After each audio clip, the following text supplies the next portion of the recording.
Hello বন্ধুরা, তোমরা সবাই কেমন আছো? আশা করি ভালো আছো। এনবিরাই পরিবারে তোমাদের সবাইকে জানাই স্বাগত। তো দেখো, আমার শরীরটা তো ভালো নেই, তোমরা কম বেশি সবাই জানো। আর বড়বাবু বলছে আমি না গেলে স্বপ্ন পূরণ নাকি হবে না। তো সেই উদ্দেশ্যে বেরিয়ে পড়লাম।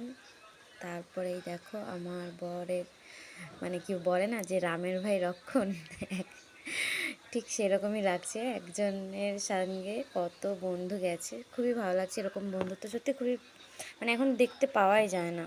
অনেকে কি করে, বিয়ে হওয়ার পরে বন্ধুত্ব থাকেই না অনেকের। তো চলো বেশি কথা না বলে দেখো চলে এসেছি, তোমরা বুঝেই গেছো কোথায় এসেছি। এই দেখো বড়বাবু কোনটা নেবে সেটা নিয়ে ভাবছে।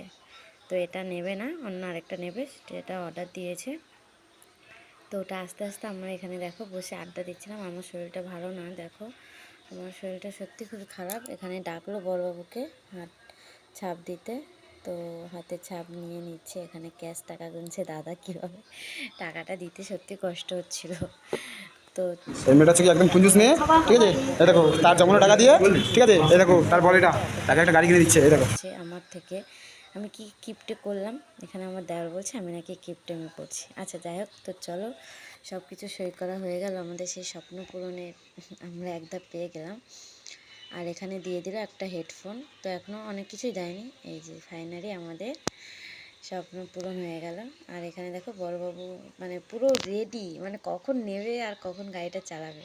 আর আমাকে মুখটা দেখো আমার, বারবার আমাকে জিজ্ঞেস করছে যে ভালো হয়েছে, তোমার পছন্দ হয়েছে? আমি বলছি না, কি বলবো বলো, কতবার বলবো যে হ্যাঁ পছন্দ হয়েছে। তো দেখো তারপরে সকালবেলা বেরিয়ে পড়লাম পুজো দেবো বলে। তো সন্দেশ নিয়েছি আর এখানে পুজো দেবো।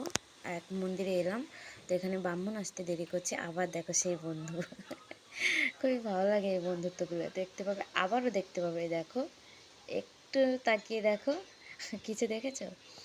তো চলো ভিডিওটা তোমাদের কেমন লাগলো অবশ্যই কমেন্ট করে জানিও। আর এই প্রথম ব্লগ আমি করলাম, তো যদি ভালো লাগে থাকে অবশ্যই লাইক কমেন্ট শেয়ার করো।